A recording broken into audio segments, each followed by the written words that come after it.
Dakilang Panginoon, Amang Yahuwah, maraming salamat po sa iyo. Sa lahat po ng iyong kabutihan, kagandahang loob at pag-iingat sa amin. Salamat po sa buhay at mga biyaya na aming tinatanggap sa araw-araw. Salamat din po sa pagkakataong ito na muli po kaming magkatipon sa iba't ibang dako sa pamamagitan ng teknolohiyang ito. Ama, napakabuti po sa amin, hindi po kami pinababayaan. Lagi ka pong nakaantabay at sinasagip kami sa mga sakuna at iba't ibang uri ng mga mabibigat na karamdaman. Kaya po, binabalik po namin sa iyo ang lahat ng kapurihan. Humihingi po kami ng tawad sa lahat po ng aming mga pagkukulang at kasalanan sa iyo at sa mga nakitan po sa aming mga pagsuway ng iyong mga utos. Pasensya ka na po sa amin, Ama, hindi po namin layunin na ikaw po ay magalit sa amin. Kaya po muli po kaming tanggapin. Linisin ang aming puso at ang aming kaluluwa. Sa amin pong pagtitipon sa aming pakikinig ng iyong mga salita, pakihanda mo po ang aming kaisipan. Tanggapin namin ang buong puso ang iyong mga aral upang kami po ay mabuhay ng maayos sa mundong ito.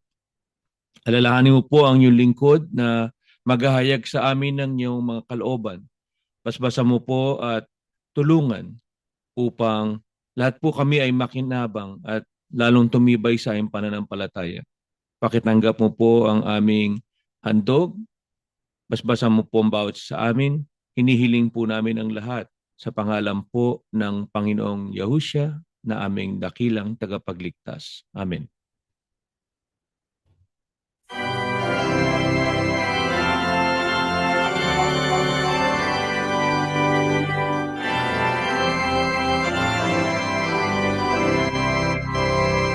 Isayang pag-ibig ng kapulisan ang banal dahil sa biyayang patungo sa kapatawaran.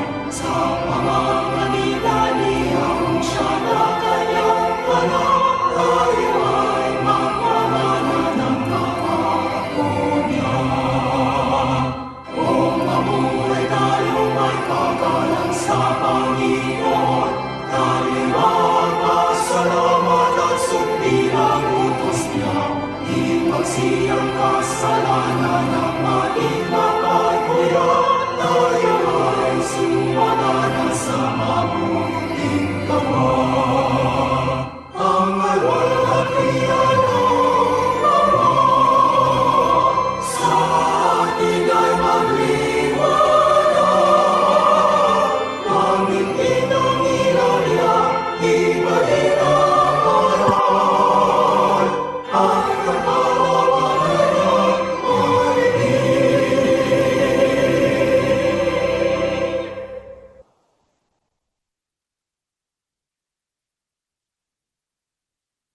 Mga kapatid, tayong magsasama-samang nasa Iglesia ni Yahushua ay umaasa sa kaligtasan natin hindi sa araw ng paghuhukom.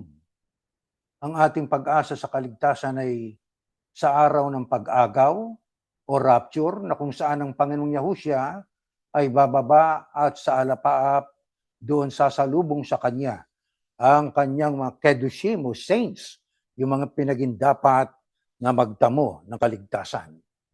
Sa panahon natin, mga kapatid, hindi natin maipipikit ang ating mga mata sa mga pangyayaring nagaganap sa ating paligid. Ang ibang mga taong ateo, mga taong ayaw maniwala sa Biblia dahil sa mga kaganapan ng digmaan, kagutom, mga iba't ibang uri ng mga salot na nagaganap sa ibabaw ng mundong ito ay naniwala na sa Biblia. Sila po ay nagbabasa na ng Biblia, nakikinig na sila sa mga pagtuturo ng iba't ibang mga mangangaral. Alam ninyo, mga kapatid, ang mga palatandaang nasabi ng ating Panginoong Yahushua noon ay patuloy na nagaganap. Yan ay tungkol sa kanya pong ikalawang pagparitong lalapat ang kanyang paa sa bundok ng mga olibo. Kung yon ay malapit na, mas malapit na ang rapture o ang araw ng pag-agaw sa mga tunay na tagasunod ng ating Panginoong Yahushua HaMashiach. Kaya ang mga tao ay nagiging spiritual na ngayon. Ang dati hindi, ngayon po naging spiritual. Ang dati ayaw sa Biblia, ngayon naniniwala na sa Biblia. Bakit? Sapagkat kahit paano, takot din yon na sila'y mapahamak pagdating ng araw ng paghuhukom. Na yun naman ang inaasahan natin noon nung tayo nasa loob pa ng Iglesia ni Cristo ng ating kaligtasan ay sa araw ng paghuhukom na yung pala'y magaganap pa pagkaraan ng 1,000 taon. Kaya mga kapatid, ang atin namang tanong ay ito, anong pananaw ng iba tungkol sa kaligtasan? Ang pananaw ng iba, just accept Christ as your personal Savior and you will surely be saved on the day of judgment. Yun ang mga sinasabi ng mga protestante. Marami din ang mga naniniwala na basta ikaw ikay gumawa ng mabuti sa iyong kapwa, ikay maging mabait, ikay maliligtas. Ganun po kadali para sa kanila ang kaligtasan. Kaya dahil dyan, ating aalamin ayon sa Biblia, ano pong ibig ng Diyos sa mga tao para sila'y magtamo ng kaligtasan. Basahin natin ang unang talata sa ating pag-aaral. Ito ho, ipanalangin nyo ang mga hari at mga makapangyarihan para makapamuhay kayo ng tahimik at mapayapa na may kabanalan at tamang pag-uugali. Mabuti ito at nakalulugod sa Diyos na ating tagapagligtas. Nais niyang maligtas ang lahat ng tao at malaman ang katotohanan. Ano po ang pahayag ng Biblia kaugnay ng hangarin ng Diyos sa tao? Ang ibig ng Diyos sa tao ay magtamo ng kaligtasan. Gaano karaming taong ibig niyang maligtas? Lahat ng mga tao. Kaya sa unahan ng ating binasa ang sabi, ipanalangin niyo ang mga hari, ang mga kapangyarihan, ang mga may kapangyarihan para makapamuhay tayo ng tahimik, mapayapa, na may kabanalan at tamang pag-uugali. Bakit? Sapagkat ang ibig niyang lahat maligtas, pero paano? Ang sabi, malaman ang katotohanan. Kaya hindi na maiiwasan ng tao na alamin ang katotohanan para siya'y magtamo ng kaligtasan. Maaring sabi ng iba, basta alam ko ay iisa lang. Tanggapin ko ang Kristong aking tagapagligtas, ligtas na ako. Kahit anong uring pamumuhay meron ako, liligtas ako ng Diyos. Tinanggap ko ang Kristo Ganun ba kadali yun? Ang ating babasahin po ay sa unang Pedro, gaya ng inyong nakikita. Tulad ng sinasabi sa kasulatan. Kung ang mga matuwid ay halos hindi maligtas. Kapansinin natin yan, matuwid na yan, pero ang sabi ng Biblia, halos hindi maligtas, yung mga tao, tinanggap lang ang Kristo, pero ang kanilang ginagawang paraan ng pamumuhay, ilabag sa kalooban ng Diyos. Ito sabi ng Biblia, kung ang mga matuwid ay halos hindi maligtas, ano pa kaya ang mangyayari sa mga makasalanan at hindi kumikilala sa Diyos? Yan ay pahayag ng Apostol Pedro na patanong nang sabi niya, kung ang mga matuwid ay halos hindi maligtas, matuwid na yan, pero halos hindi maligtas. Ano pa kaya ang mangyayari sa mga makasalanan at hindi kumikilala sa Diyos? Kaya ang kaligtasan, hindi ganun kadali. Kung yung matuwid, halos hindi maligtas Yung pa kayang mga taong di umano tumanggap sa Kristo bilang kanilang personal Savior, pero ang kanilang gawain naman ay labag sa kalooban ng Diyos. Sabi ng Biblia, ano pa kaya ang mangyayari sa mga makasalanan at maging sa mga hindi kumikilala sa Diyos? Kaya mga kapatid, hindi pwedeng ating i-dissociate ang mabubuting gawa sa ating pananampalataya. Hindi pwedeng ganon. Tama, ang kaligtasan po ay gift, regalo. Kaya yung ating gawain, hindi natin pwedeng sabihin, ligtas ako dahil sa ako'y masigla na mga awit, masigla sa inaingat yaman, masigla na ministro, etc., etc. kaya ako'y dapat maligtas. Aba, hindi ganon. Ang kaligtasan ay gift. Hindi ka na dapat magpagal. Gift nga regalo Di ba? Hindi dahil sa sarili mong gawa kaya ka maliligtas. Pero hindi ibig sabihin, hindi kailangan ang gawa na mabubuting gawa.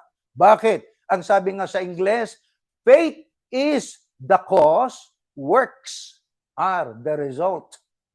Di ba? Ang pananampalataya ang dahilan o sanhi kung kaya ang gawain, ang resulta ng ating pananampalataya. Anong ring gawain? Mabubuting gawain. Dahil diyan, habang tayo nabubuhay, anong uring pamumuhay ang dapat nalayuan ng bawat kedushim o mga tagasunod ng Kristo? Eto ho, basahin natin sa Lucas. Kung ano ang mga ginagawa ng mga tao noong kapanahunan ni Noe, ay ganun din ang gagawin ng mga tao sa araw ng pagbabalik ko na anak ng tao. Ang Kristo po ang nagsasalita, sinulat ng Ebanghelistang si Lucas nang sabi puriyan ng Kristo kung paano ang mga tao noon, kung anong kanilang ginagawa panahon ni Noe, ganun din ang gagawin ng mga tao sa araw ng pagbabalik ko na anak ng tao. Tuloy natin. Sa panahon nga ni Noe, wala silang inaatupag. Ano ibig sabihin walang inaatupag? Walang ginagawa. Ano ibig sabihin? Wala silang pinag-uukulan. Kundi ano? Wala silang inaatupag kundi ang magsaya. Di ba ganyan din ngayon? Magsaya ka? Nag-enjoy ka ba? Ayun. Nag-enjoy ka ba? Masaya ka ba? Are you happy? Yan ang mga nangyayari ngayon sa mundo Di baling, gumagawa ng kasama, basta happy ka lang. Ganyan-ganyan ang nangyari noon bago nagkaroon ng Dilubyo Mondial panahon ni Noe. Wala silang inaatupag kundi ang magsaya. Ano pa? Nagkakainan sila, nagiinuman, nag-aasawa hanggang sa araw na pumasok si Noe sa barko. Dumating ang baha at nalunod silang lahat. Ganon din noong kapanahunan ni Lot. Ang mga tao ay nagkakainan, nagiinuman, nagninegosyo, nagsasaka, at nagtatayo ng mga bahay. Hanggang sa araw na umalis si Lot sa Sodom. At pagkatapos umulan ng apoy at asupre mula sa langit at namatay silang lahat doon sa Sodom.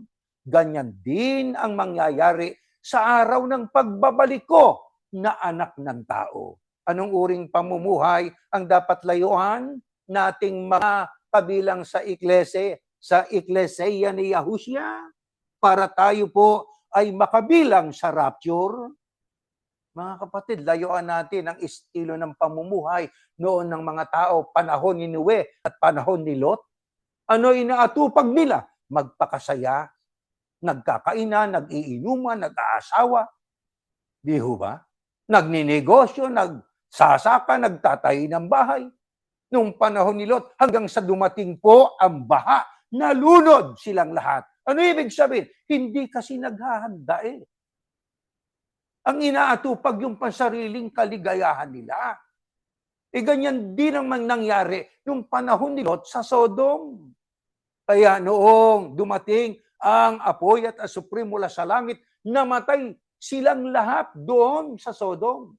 Anong sabi ng Kristo? Ganyan din ang mangyayari sa araw ng pagbabalik ko na anak ng tao. Walang palatandaan ng rapture. Anumang oras ay pwedeng dumating. Ang may palatandaan ay ang ikalawang pagparito ng Kristo na anak ng tao. Ayon sa binasa natin na yan ay pagdating niyang lalapat ang kanyang mga paa sa bundok ng mga olibo, nakasama ang raptured Christians at mga anghel na galing sa langit. Kung meron tayong dapat layuan na uri ng pamumuhay, ano ang dapat nating itaguyod na paraan ng pamumuhay o lifestyle? Ito ang nakasulat. Next slide. Pakinggan natin. Dapat maging katulad kay Kristo o sa Kristo Yahushua ang pananaw nyo. Una sa lahat, tayo gumagawa, kumikilos, nagsasalita dahil sa ating pananaw, sa ating perspective, sa ating pamumuhay. Sabi ni Pablo, dapat maging katulad ng Kristo ang pananaw nyo. Sa makatwid, ang ating pag-iisip ay dapat maging kaparis ng pag-iisip ng Kristo. Kaya sa ibang talata, pagka itinuloy natin ang basa sa Pilipos 6, magkaroon kayo sa inyo ng pag-iisip na ito ay na kay Kristo Yahushua. Ano yung pag-iisip na yon? Masunurin sa sa kalooban ng Panginoon Diyos. Anong uring pagsunod? Ganap na pagsunod. Bakit dapat nating taglayin ang pananaw o perspective sa pamumuhay ng ating Panginoong Yahushua? Sa Kolosas, si Kristo ang larawan ng di nakikitang Diyos at siya ang may kapangyarihan sa lahat ng nilikha. Bakit natin dapat tularan ang pananaw ng Kristo? Sapagkat ang Kristo ang larawan ng di nakikitang Diyos. Larawan sa kabanalan, larawan sa pag-ibig. Kaya dapat nating taglayin ang isipan o pananaw ng ating Panginoong Yahushua HaMashiach. Hindi lang yan. Nang magpahayag itong si Juan, nang ipakita sa kanya sa pulo ng Patmos, anong pahayag niya, kaugnay ng mga tao na dapat na maligtas. Kaya kayong mga pinabanan ng Diyos, yan ang nasa iglesia, na sumusunod sa kanyang mga utos at patuloy na sumasampalataya kay Yahushua. Kinakailangang maging matiisin kayo. Pansinin natin yan, mga mahal na kapatid. Pinabanal ng Diyos. Yun ang tinubos. Ano sabi? Sumusunod sa kanyang mga utos. Tumitigil ba?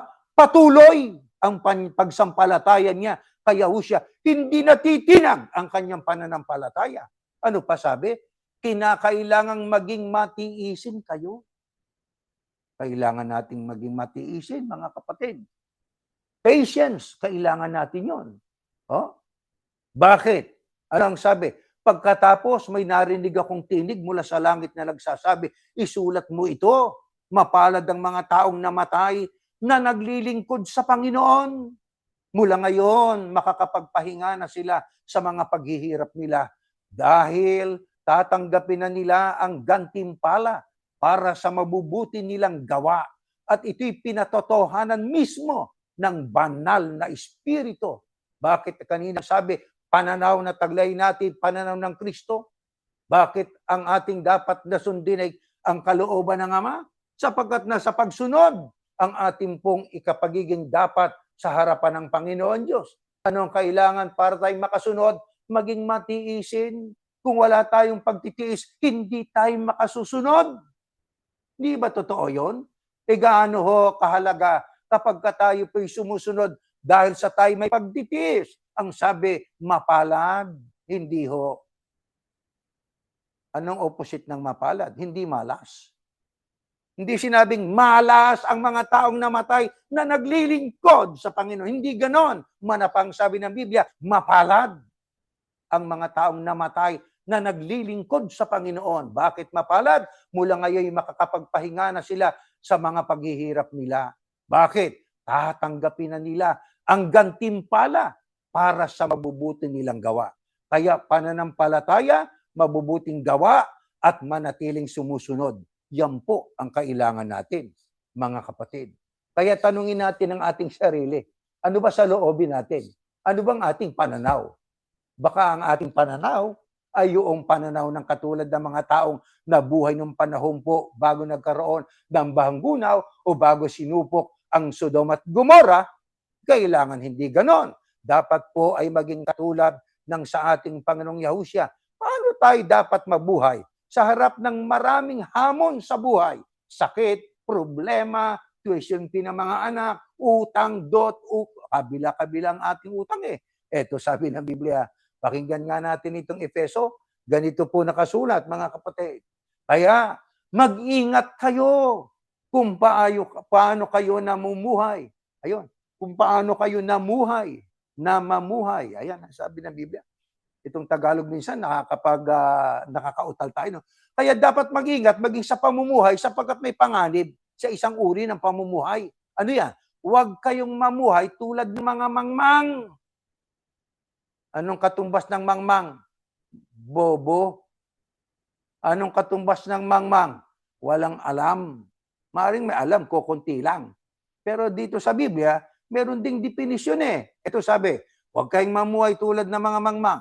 kundi tulad ng marurunong. Bakit marunong at hindi mangmang? Nakakaalam ng kalooban ng Diyos. Huwag ninyong sayangin ang panahon nyo. Gamitin nyo ito sa paggawa ng mabuti dahil maraming gumagawa ng kasamaan sa panahong ito. Ayon sa Biblia, paano tayo dapat mabuhay sa harap ng napakaraming hamon sa buhay nating ito habang tayo naglalakbay? Huwag katulad ng mangmang. Bakit? Sino yung mangmang? Hindi alam yung kalooban ng Diyos. Ano alam nila? Yung kalooban ng tao. Bakit? Yung kanilang sinusunod, yung kung ano yung sinasabi ng preacher. Hindi nila namamalayan, nagbabasa nga ng talata ng Biblia, pero pag nagpaliwanag na, nandoon na yung eisegesis na sistema ng pagpapaliwanag. Hindi tinuturo kung anong ibig ituro noong author na sumulat at nung nagsasalita sa talatang binabasa, kundi yung gusto niya, katulad ng ang talian sa lupa, tatalian sa langit, kaya magpatala kayo. Dapat napunta sa talaan yon. Delikado. Mga kamangmangan yun yung mga nakikinig, sumampalataya. Anong nasampalatayanan nila? Lihis sa katotohanan. Bakit lihis? Hindi kasi inaalam yung kalooban ng Diyos Kung ano lang yung napapakinggan, gullible nga Pag sinabing gullible, ano man ang kanilang napapakinggan, pinaniniwalaan. Dapat ay marunong. Bakit marunong? Alam ang kalooban ng Diyos. Kumot alam niyang kalooban ng Diyos at alam niya ang panahon ay masama, ano ginagawa niya? Ginagamit niya ang panahon sa paggawa ng mabuti. Mga kapatid, kailangan tayo maakit sa katotohanan yan. Gumawa tayo ng mabuti sa bawat sandali ng ating buhay. Kaya pagising sa umaga, ano yung mabubuting gagawin ko sa sarili ko, sa pamilya ko, sa kapwa-tao ko, maging doon sa mga ayaw sa akin. Ganon ang dapat natin gawin. Bakit? Maraming gumagawa ng kasamaan sa panahong ito. Bakit kailangan? Sa mga gustong makasama sa rapture, na samantalahin ang paggawa ng mabuti. 2 Samuel, ganito nakasulat. Pakinggan natin. Ayan, pinagpala nyo ako, sabi nitong si Samuel, dahil ako'y namumuhay sa katwiran. Sa kalinisan ng aking kamay, ako'y inyong ginantimpalaan. Dahil sinusunod ko ang inyong kalooban. At hindi ko kayo tinalikuran, Yahuwah na aking Diyos. Tinutupad ko ang lahat ng inyong utos. Ang inyong mga tuntunin ay hindi ko sinusuway. Alam niyong namumuhay ako ng walang kapintasan at iniiwasan ko ang kasamaan. Kaya naman ako'y inyong ginagantimpalaan dahil nakita niyong wala akong ginagawang kasalanan. Nagsasalita po dyan ay isang lingkod ng Diyos na ang sabi niya ay maliwanag pinagpapala niyo ako. Namumuhay kasi ako sa katwiran. Ibig sabihin mga kapatid, ang lingkod ng Diyos na namumuhay sa kalinisan, ginagantimpalaan. Ang sumusunod sa kalooban ng Ama na may pagtitiis at ayaw talikuran ng Diyos, tinutupad ang utos, pati tuntunin, ang sabi ng Biblia, gagantimpalaan yon. Ang sabi pa nga dyan iniiwasan ko ang kasamaan. Teka muna, ano ba ibig sabihin ng iniiwasan ko ang kasamaan? Ibig bang sabihin, tayo po ay magiging perpekto? Basahin natin itong nakasulat sa Aklat ng Mangangaral. Next slide. Ito ang ating mababasa. Wala ni isang tao rito sa mundo ang laging gumagawa ng mabuti at hindi nagkakasala. Ano ibig sabihin na iniiwasan ko yung kasamaan at iniiwasan ko yung pagkakasala? Ang ibig bang sabihin may perpekto rito? Meron, isa lang, ang Kristo. Pero maliban sa Kristo, sabi po diyan ni Haring Solomon, wala ni isang tao rito sa mundo ang laging gumagawa ng mabuti at hindi nagkakasala. Kaya kahit marami tayong mabubuting gawa, pinipilit natin gumawa ng mabuti talaga. Pero hindi natin napiperfecto Hindi. Nagkakasala pa rin tayo. Kaya katulad ng panalangin kanina ng ating kapatid, Ama, pagpasensyahan mo po kami Sapagkat kahit anong pilit natin, marami-rami na tayong nagagawang mabubuting gawa, pero nahuhulog pa rin tayo sa pagkakasala. Pero tanong, kapatid, pag nagkakasala ba tayo, inuusig tayo ng ating budi o hindi? Inuusig tayo ng ating budi. Bakit kanyo? Kasi this is not in our slide. Pag binasa niyo sa unang 1:9, ang sabi, ang mga anak ng Diyos ay hindi nagpapatuloy sa kasalanan dahil nananatili sa kanila ang katangian ng Diyos. At dahil ang Diyos ang kanilang Ama, hindi na sila maaaring magpatuloy sa pagkakasala. Kaya ang mga kayahusya ay may bago ng pagkatao. Ang gustong gawin ay kung ano ang gusto ng Diyos at hindi nagpaplano na gumawa ng kasalanan. Kundi ang hangad niya, magawa ang mabubuting gawa, pero nakikipagbulo siya laban sa kasalanan. Nakita niyo yon mga kapatid? Oh? Laging gumagawa ng mabuti, pinipilit, pero binubuno ang kasalanan. Di ba? Talagang binubuno niya, nilalabanan niya ang pagkakasala. Ang sabi kanina, mangmang. Bakit? Hindi alam ang kalooban ng Diyos eh. Kaya dapat maging marunong. Masama ang hindi nagbabasa at saka yung hindi nakikinig na meron siyang critical mind o critical way of thinking na naging kritiko ka. Teka muna, yung tinuturo ba nito? Ito totoo. Dapat ganon. Sa Iglesia ni Cristo pagpihit ng tarheta, upo, manalangin, awit. Okay yun eh. Teksto na ngayon, banat yung ministro. Nakanganga pa yung kapatid nakanganga eh. Ngayon, totoo, galing magteksto nito eh. Galing ng galing ka. Ano nilalaman ng teksto nun? Hindi nyo tinatanong eh. Di ba? Hindi inuusisa. Kaya, mga kapatid, kailangan inuusisa natin. Pag alam natin kalooban ng Diyos yun, gawin natin. Ano ang mahalagang katangian para palagi nating masunod ang kalooban ng Panginoon Diyos? Next slide. Ito nakasulat, mga kapatid. Ayan, kailangan ninyong magtiis. Nako, inulit-uli ni Pablo, no? Kanina, nabasa natin, kailangan ng pagtitiis. Ito, kailangan nyong magtiis para masunod nyo ang kalooban ng Diyos at matanggap nyo ang ipinangako niya. Alalahanin nyo ang nakaraang panahon. Nung una, kayong naliwanagan. Dumaan kayo sa matinding hirap. Pero tiniis nyo ito at hindi kayo nadaig. Kung minsan, inaalipusta kayo, pinag-uusig sa harapan ng mga tao.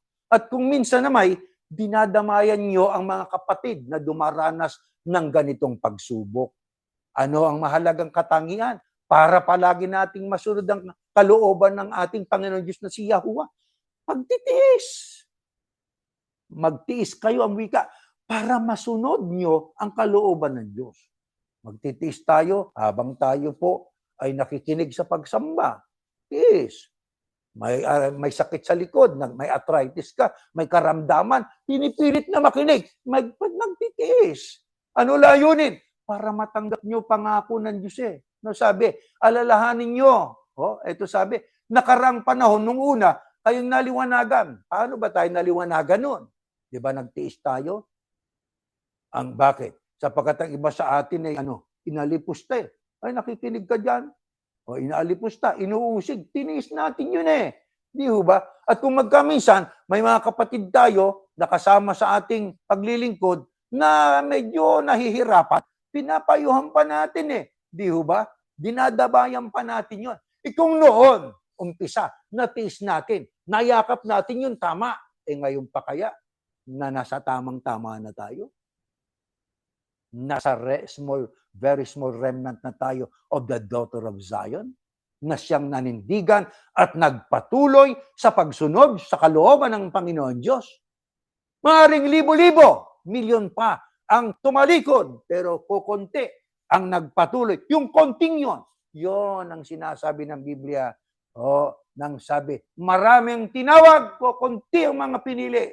Yan ang mga pinili. Kaya dapat mag-is tayo. Ano man ang sabihin ng iba, sige. Mga nagdilim daw tayo. Nagdilim ba yung nakilala namin ang pangalan ng Diyos? Kayo hindi. Nagdilim ba yung ang nalaman namin ang kahulugan ng talaan, kayo hindi. Talian, naging talaan, isipin nyo. Nagdilim ba yung ibigay kay Cesar, kay Cesar at ang sa Diyos, yun ang batayan nila sa black voting, yung pala ay taxation ang kahulugan nun? Nagdilim ba yun? Nagdilim ba yung ang ating pinupuri ay ang Panginoon Diyos na si Yahuwah sa kanila? Maraming salamat, pangalan ng tagapamahalang pangkalahatan nila. At sunod sa ibaba, pangalan ng pangalawang tagapamahalang pangkalahatan. Makabili kami ng bagong kapilya sa Sydney, Australia. Bold letter, binabati pangalan ng kanilang tagapamahala. Pero ang pangalan ng Diyos halos hindi mo makita. Salamat sa Diyos. Maliit na bahagi lang at saka halos hindi mo mabasa. Pero yung letrang salamat ng marami sa aming tagapamahala at sa pangalawa, bold letter at saka talagang makikita nyo talaga. Talagang emphasize nila. Defined. Bold letters, yung mga letra na yon. Tayo po ang nagdilim eh. Bakit? Ang sinasamba niyo yung mga kapwa niyo nilalang, hindi ang lumalang. Hindi ho kami sumasamba sa Kanya. Yun ang akala niyo. Pero yung pagpupuri yung ginagawa at iniukol sa Kanya, pagsamba na yung sa Kanya eh. Siya naman, tuwan-tuwa. Naku! Ganyan-ganyan. Ang mga mangmang, ayaw natin ng mga tao'y mamalaging mangmang. Kaya ating ipinapanalangin sila na dumating sana ang panahon na kung paano tayo pinagkalooban ng Diyos ng panahong makaunawa, sila rin sana'y makaunawa rin, mga kapatid. Ano pa yun ng Apostol Pablo? Sa bawat isa sa mga tagasunod ng ating Panginoong Yahushua, kahit na may mga pinagdadaanan pa para tayo makasama sa rapture, ito po, pakinggan natin sa mga ilang talata pa sa ating pag-aaral. Korinto, next slide. Ito po. Sa aming pangangaral, sabi ni Pablo, ginigipit kami sa lahat ng paraan, pero hindi kami nalulupig. Kung minsan kami naguguluhan, pero hindi kami nawawala ng pag-asa. Maraming umuusig sa amin, ngunit hindi kami pinababayaan ng Diyos. Kung minsan sinasaktan kami, ngunit hindi tuluyang napapatay. Yan ang dahilan kung bakit hindi kami pinanghihinaan ng loob. Kahit na unti-unting humihina ang aming katawan, patuloy namang lumalakas ang aming espiritu sapagkat ang mga paghihirap na dinaranas namin sa mundong ito ay panandalian lamang at hindi naman gaanong mabigat. At dahil sa aming mga paghihirap ay may inihahandang gantimpala ang Diyos para sa amin na mananatili magpakailanman at hindi mapapantayan. Kaya hindi namin pinapahalagahan ang mga bagay na nakikita sa mundong ito, kundi ang mga bagay na hindi nakikita. Sapagkat ang mga bagay na nakikita ay panandalian lang. Pero ang mga bagay na hindi nakikita ay walang hanggan. Ano pa ni Pablo? Sa mga kedoshim o sa mga tinubos, tagasunod ng Kristo, anuman ang pagdaanan natin, ang sabi ni Pablo, yan ang dahilan kung kaya hindi kami pinanghihinaan ng loob. Tama, unti-unting humihina ang aming katawan. Patuloy namang lumalakas ang aming espiritu. Nagdanas ang wika kami ng iba't ibang kahirapan sa mundong ito, pero yun ay panandalian lang. Sabi ni Pablo, ang aming paghihirap, kung ihahambing sa gantimpalang, ibibigay ng Panginoon Diyos. Kaya ang sabi ni Pablo, hindi namin pinapahalaga ng mga bagay na nakikita sa mundong ito, kundi ang mga bagay na hindi nakikita. Bakit? Sapagkat ang mga bagay na nakikita ay panandalian lang, pero ang mga bagay na hindi nakikita ay walang hanggan. Kaya ano sabi ni Pablo? Sa aming pangangaral, ginigipit kami sa lahat ng paraan, pero hindi kami nalulupig.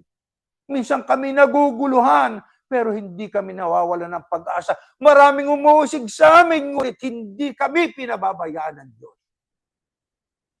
Hindi ba yan din ang ating sitwasyon? Sa panahong ito ng ating paninindigan, pinagtatawanan, binabaliwala, inuusig at kung ano-anong mga pagdusta ang ating tinatanggap, pero huwag tayong malupig ng lahat ng yan. Wag. Kailangan tayo po, ang sabi niya, stand your ground. Manindigan tayo. Wag tayong bumigay. Kailangan tayo po ay manatiling matatag sa ating paninindigan. Anong dapat nating idalangin sa Ama? Sa yugtong ito ng ating buhay, mga kapatid, tingnan natin ang panalangin ni Haring David. Ito nakasulat. Next slide po. Ipadaman niyo ang panawagan niya kay Yahuwah. Ipadaman niyo ang inyong kabutihan sa akin na inyong lingkod upang patuloy akong makasunod at makapamuhay ng ayon sa inyong salita. Buksan niyo ang aking isipan upang maunawaan ko ang kahangahangang katotohanan ng inyong kautusan. Ako'y pansamantala lang dito sa sanglibutan. Kaya ipaliwanag niyo sa akin ang inyong mga utos. Sa lahat ng oras ay naghahangad akong malaman ang inyong mga utos. Ayon po sa kay Haring David, ano ang kanyang hiningi sa Diyos? Na sana ito rin ang ating hingin. Ipadama niya ang kabutihan niya sa atin. Patuloy tayong makasunod at makapamuhay ng ayon sa salita ng Diyos. Hilingin natin na mabuksan niyo ang aming isipan upang maunawaan namin ang kahangahangang katotohanan ng inyong kautusan. Ang mga kautusang ating pong natatagpuan at ipinasusumpong ng Ama, kahanga-hanga o hindi. Napakahanga-hanga ho. Yung pangalan na lang na ating natagpuan, Yahushua, pangalang Yahuwah, kahanga-hanga. Hindi ba yun ay totoo? Yung ating nalaman, yung paghaharing ng 1,000 taon na kung loloobin ng Ama'y makasama tayo, kahanga-hanga. Yung rapture, kahanga-hanga.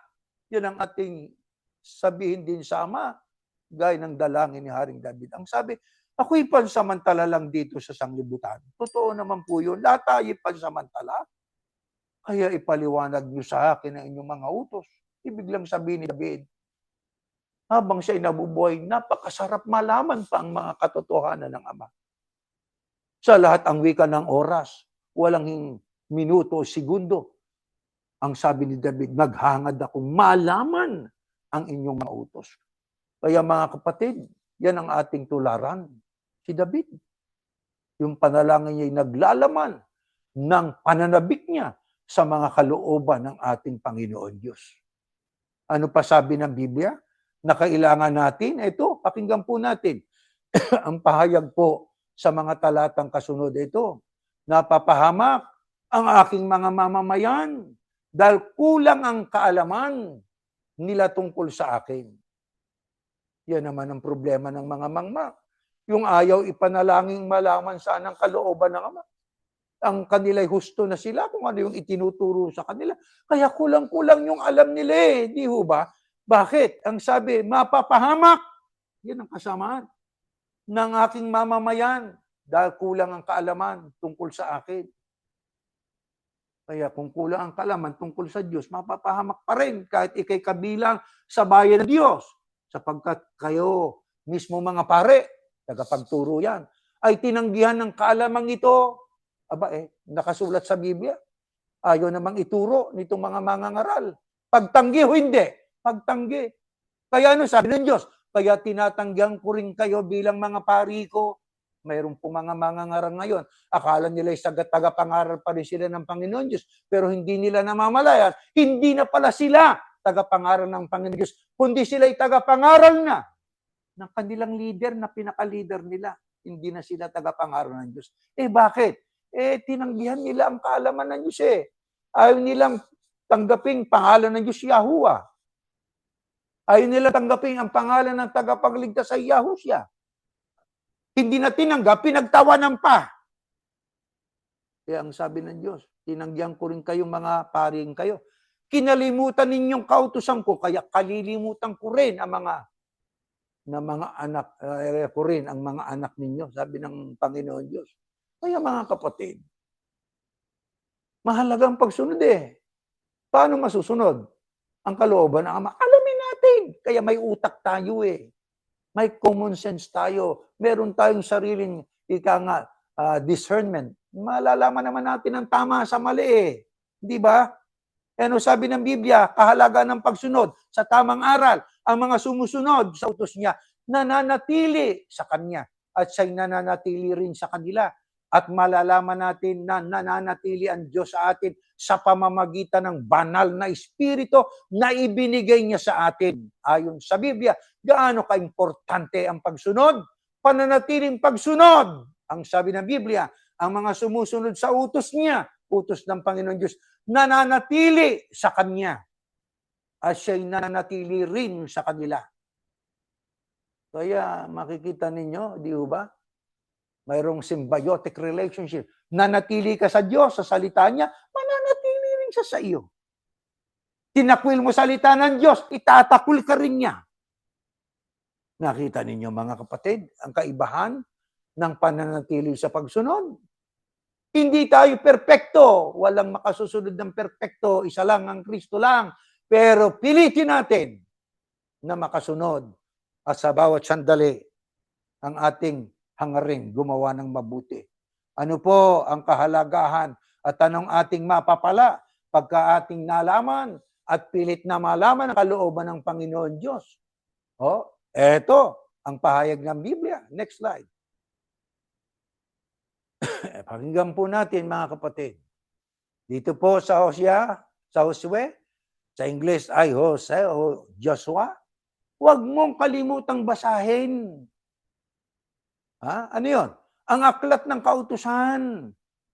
Pagbulay-bulayin mo ito araw at gabi para malaman mo kung paano mo matutupad ng mabuti ang lahat na nakasulat dito. Kung gagawin mo ito, uunlad ka at magtatagumpay. Kung susunod lang kayo sa akin, ay pagpapalain ko kayo. 2 talatang pinagsama natin na isang diwa. Ano yung diwa? Ang kahalagahan ng pagbabasa para masunod ang kalooban ng Ama. Ano sabi ni Moises kay Josue? Sapagkat si Josue ang naging successor nitong si Moises, sapagkat ang nakarating naman sa Kanaan na ang promised land ay hindi si Moises kundi si Josue. Kasama niyang tumawid doon sa dagat na natuyo. Di ho ba? Huwag mong kalimutan ang wika. Basahin, kaya magbabasa tayo. Gaya ng utos ng Diyos kay Josue sa pamamagitan ni Moises. Pag nagbabasa, bulay-bulayin mo ito araw-gabi.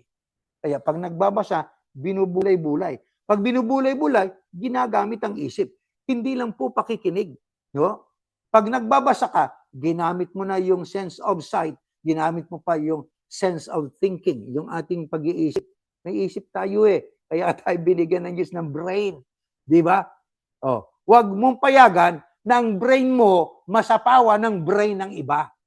Na ang brain mo dinidiktahan ng brain ng iba. May brain kang iyo.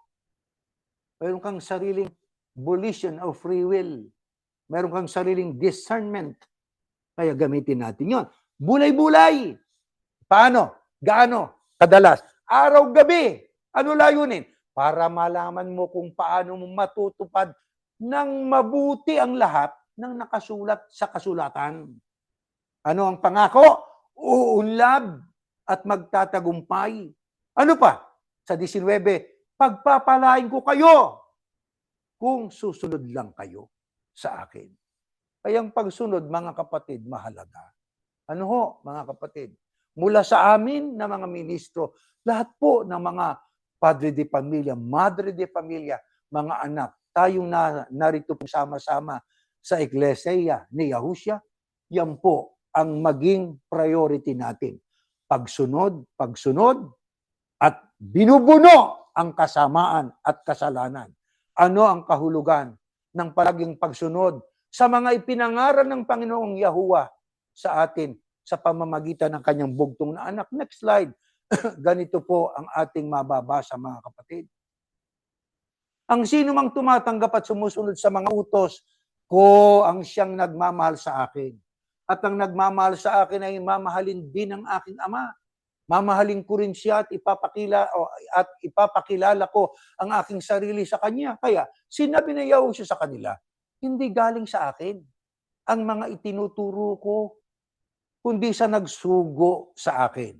Malalaman ng sino mang gustong sumunod sa akin o sa kalooban ng Diyos kung ang itinuturo ko'y galing nga sa Diyos o sa akin lang. Kristo na po ang nagsasalita riyan. Saan? Sa 7:16-17. Nang sabi niya, malalaman ng sino ang gustong sumunod sa kalooban ng Diyos kung ang itinuturo ko, sabi ng Kristo, galing nga sa Diyos o sa akin lang. Kristo na yan. Pero binibigyan niyang diin. Malalaman niyo kung ang itinuturo ko'y galing lang sa akin o kalooban ng Diyos na nagsugo sa akin. Kristo na po yan, pero idinidiin niya na ang turo niya hindi kanya, kundi yung itinuturo at gustong ipaturo ni Yahuwah. Gaano kahalagang pagsunod? Ang sabi ng Biblia, yun ang nagmamahal sa akin o sa Kristo. Kaya, hindi man natin malimit banggitin, Panginoong Yahushua, mahal na mahal ka po namin. Katulad na ginagawa sa Iglesia ni Kristo. Pinakamamahal namin. Naku po, nawala na ng lugar ang Kristo. Pinakamamahal namin tagapamahalang pangkalahatan. Mahal na mahal na mahal na mahal ka namin. Ang Kristo sa buhay nyo, mahal na mahal o mahal? Hindi, ang pinakamamahal nyo na yung tao nyo, yung leader nyo. Ang Kristo na tumubo sa inyo, hindi nyo mahal? Mahal din namin. Pero pinakamamahal namin itong aming leader. Ganon. Baliktad, Antindi. Tapos sasabihin nyo, kami nagdilim. Kayo nagdilim. Kaya nga kasama kayo lagi sa panalangin namin Oho, palagi kayong kasama. Yung mga kapatid natin, mababait naman yung karamihan dyan Kaya isinasama lagi natin, hindi lang sila, pati yung mga nasa iba't ibang samahan na ang sinusunod ay hindi kalooban ng Diyos, mga kapatid. Kaya mahalaga ang pagsunod. Para ating masunod ang tama at kalooban ng Ama. Anong dapat gawin? Ito, pakinggan natin ang pahayag naman itong si Juan nang siya'y nasa pulo ng Patmos. Next slide po. Pakinggan po natin, mga kapatid, ang huling talata. Mapalad ang bumabasa at ang mga nakikinig sa sulat na ito kung tinutupad nila ang nakasulat dito sapagkat ang mga sinasabi rito ay malapit na mangyari. Mapalad ang bumabasa, mga nakikinig, tumutupad. Kaya mga kapatid, New Year's resolution, never too late. Magbasa tayo ng Biblia, mga kapatid. Bumili kayo po ng Biblia kung wala kayong Biblia. Bumili po kayo. Yan ang iniutos ng Diyos. Gusto nating makasama sa rapture. Gusto ko kasama ang asawa ko. Nasakitin, mga anak natin, kamag-anak, tayo, mga nagtiis, nanindigan. Ang buhay natin sa mundo ay pansamantala. Opo, mga kapatid. Puno ng hirap, sakit. Sabi nga, iba't ibang mga hilahil sa buhay. Totoo po yun. Hindi tayo nagbibiro, hindi tayo nagbubulahan dito. Ang ating buhay ay mabigat. Mahirap ang mabuhay sa mundong ito. Pero ang kailangan lang natin, ang pagsama ng Ama. Ang pagkasi ng Ama. Minsan tayo nanghihina. Totoo po yun. Kahit ministro, nanghihina din. Pagka dumarating yung mga bagay na halos hindi natin inaasahan, bibigla tayo. Minsan nakakalimot tayo na lumuhod ka agad sa Diyos at tumawag. Sana magpasensyahan tayo ng Diyos sa mga gawain na nagagawa natin yun minsan. Kapag tayo taong by instinct nabibigla tayo. Pero kapag tayo may panahon, mga kapatid, na ibinibigay ng Diyos, yung panahong yon, gamitin natin sa mabubuting gawa. Sa gawaing ikababanal natin, sa gawaing ikalalapit natin sa Ama. Huwag magdamdaman Diyos, gawaing kabanalan. Opo, para tayo po ay makasama sa inaasahan nating kaligtasan. Nang sabi nga doon sa ating mga binasa, ang buhay namin sa mundo pansamantala lang. Kaya kami, sabi ni Pablo, nakatingin, nakatanaw sa mga bagay na hindi nakikita. Katulad ng bayang banal, katulad ng pagdating ng Kristo sa alapaap, katulad po ng 1,000 taong darating na paghahari ng Kristo na kung tayo kaawa ng Amay, makasama nawa tayo roon. Doon sila nakatanaw. Hindi sa mga bagay na nakikita sa mundo. Hindi. Sapagkat ang mga bagay na nakikita sa mundo, pwede kang bigyan ng kawalan ng pag-asa, bigyan ka ng hapis at mga iba't ibang problema. Kaya kung tayo man po ay nabubuhay pa hanggang ngayon, salamat kay Yahuwah. Salamat po. At sana mga kapatid, matawagan tayo ng pansin na sa bawat sandali po, magawa natin yung gusto ng Ama. Gusto nating mapaluwalhati ang Diyos, hindi ang sino man tao. Tumayo kayo po at tayo mananalangin. Yahuwah, salamat po ng marami sa iyo. Napakaganda ng mga aral mo sa amin. Mga aral na nagbibigay sa amin ng lakas ng loob para harapin ang nalalabing daranasin pa namin sa buhay na ito. Hirap, sakit gaya ng dati na, mga iba't ibang hilahil, mga iba't ibang mga pagsubok at mga pag-uusig, pagdusta. Pinagtatawanan kami ng maraming tao pero ang amin po na pananaw at paninindigan ay gusto naming maging katulad ng sa Panginoong Yahushua. Pansamantala lang ang buhay namin sa mundong ito. Pansamantala na, puno pa ng hirap at mga pagkakasakit. Kaya ang aming panalangin sa iyo, Yahuwah, abutin mo kami ng iyong kamay. Alalayan mo po kami sapagkat ang iba talaga nang hihina ang loob. Aman Diyos, kahabagan mo po kami, huwag mo kaming kalilimutan.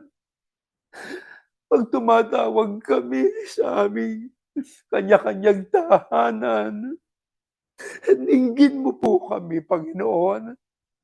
Ikaw ang aming lakas, ikaw ang aming buhay. Pipilitin naming makagawa ng mabuti. Pipilitin naming labanan ang kasalanan. Sapagkat, Panginoon, ang tanging pag-asa namin, pagdating ng Panginoong Yahushua sa alapap, sana kaawaan mo, makabilang kami upang mawakasan na ang paghihirap namin, ang mga iba't iba naming mga hilahil at iba't ibang karamdaman. Yahuwah Ama, ipinapanalangin namin sa iyo ang lahat ng sangkatauhan. Sana mag-ukol sila sa pagbabasa ng iyong mga salita na yan ang gagawin ng bawat isa sa amin upang aming matanto sa tulong ng Espiritu Santo ang mga katotohanan ang dapat pa naming malaman upang maging dapat po kami sa iyo. Pakialaala ang nasa banig ng karamdaman, nasa ospital, ang iba sa kanila, Panginoon, ay nag-iisa lang. Nidalaw mula sa kamag-anak ay hindi sila nadadalaw.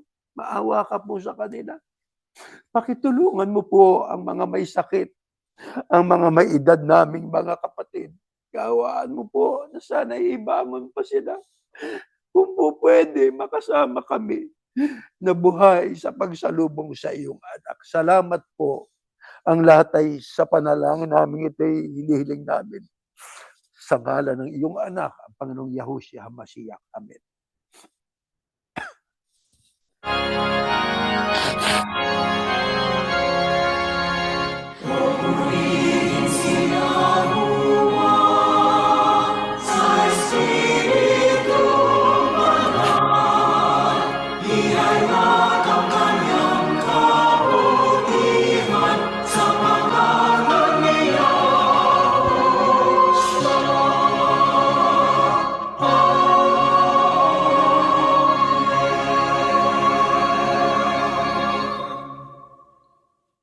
Biyayang pagliligtas ng ating Panginoong Yahushua, ang pag-ibig ng Diyos na si Yahuwah at ang patuloy na paikilakip ng Espiritu Santo sa nawang sumaating lahat ngayon at magpakailanman. Amen. Meron tayong mga tagubilin po, mga kapatid. Patuloy tayong manood. I-share natin ang ating programa. Kaya yung katulad halimbawa ng Growing Up Yahusians, yung ating podcast, yung ating mga pagsamba, i-share po natin. At huwag tayong magsawang ipanalangin po ang lahat ng tao sa mundo. Ano po? Para magkaroon pa ng pagkakataon na tayo po ay magsama-sama na matagpuan at matuklasan pa ang mga kahangahang kalooban ng Diyos. Sa kada pagkakataong matagpuan mo yung bagong kaalaman na matagal namang nakasulat na sa Biblia, eh talagang hahanga ka sa gawa ng Diyos. Ano po? Hanggang diyan po tayo natatapos na, mga kapatid.